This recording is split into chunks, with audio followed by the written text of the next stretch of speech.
Detective Max Carter stood in the dimly lit alley, staring at the crime scene before him. The victim, a local businessman, lay lifeless on the ground, his belongings scattered around him. This was the fourth murder in a month, and each crime scene had a different modus operandi. The first victim had been strangled, the second poisoned, the third shot, and now this one appeared to be a mugging gone wrong. But Max knew better. This wasn't the work of multiple killers.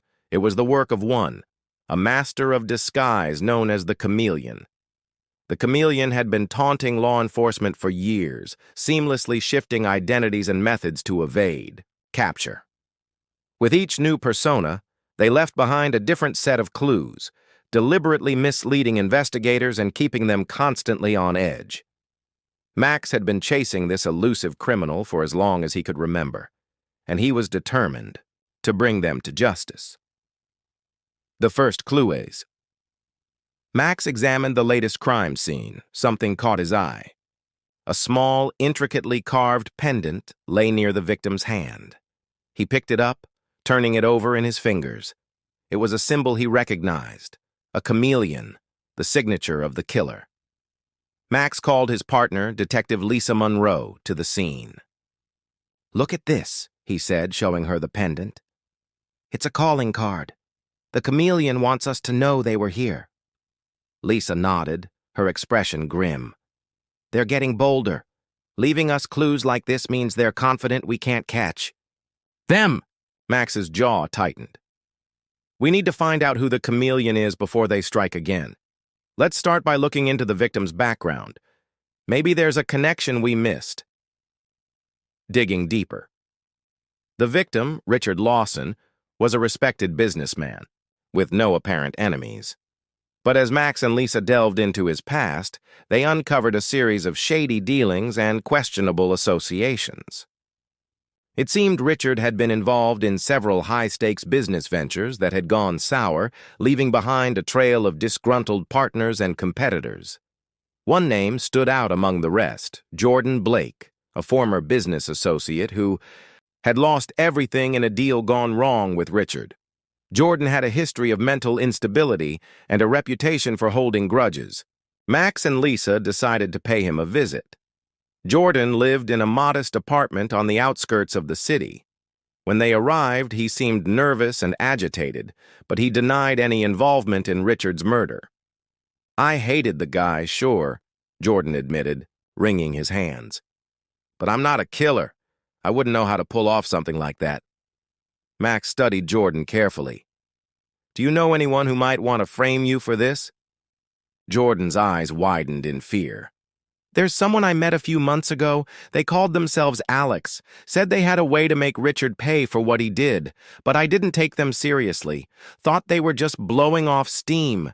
Max and Lisa exchanged a look. It was a lead, albeit a tenuous one. They needed to find this Alex. The hunt for Alex tracking down Alex proved to be more difficult than they had anticipated.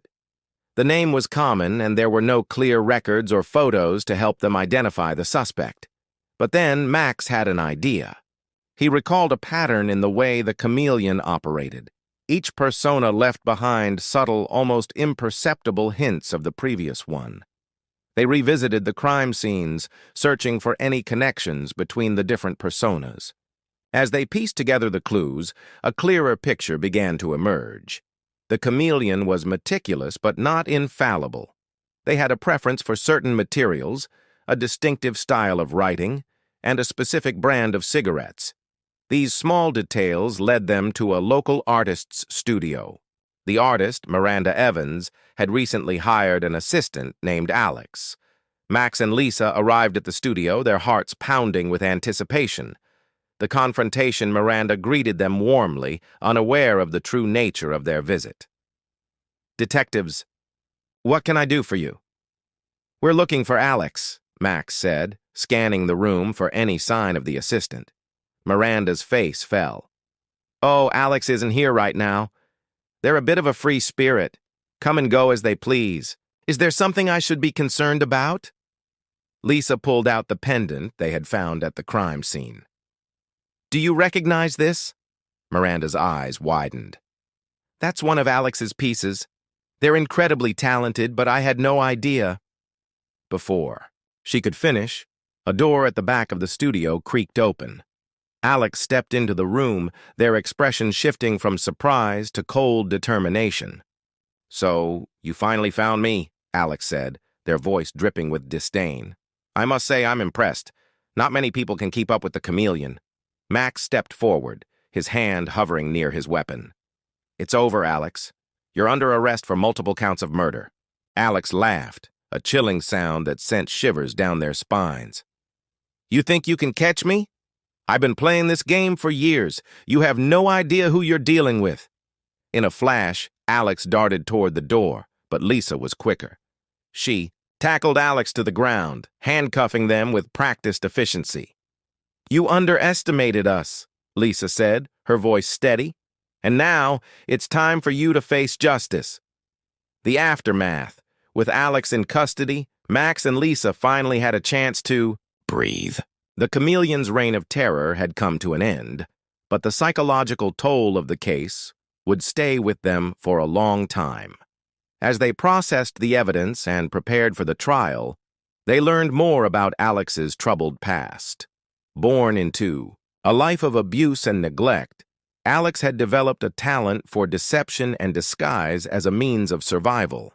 The Chameleon was both a persona and a shield, a way to exact revenge on a world that had wronged them.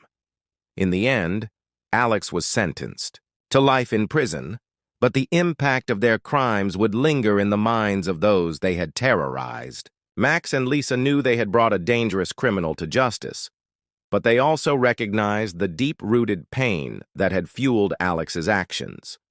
The story of the Chameleon served as a stark reminder of the complexity of the human psyche and the lengths to which people would go to protect themselves. For Max and Lisa, it was a lesson in empathy and perseverance, a testament to their unwavering commitment to seeking the truth.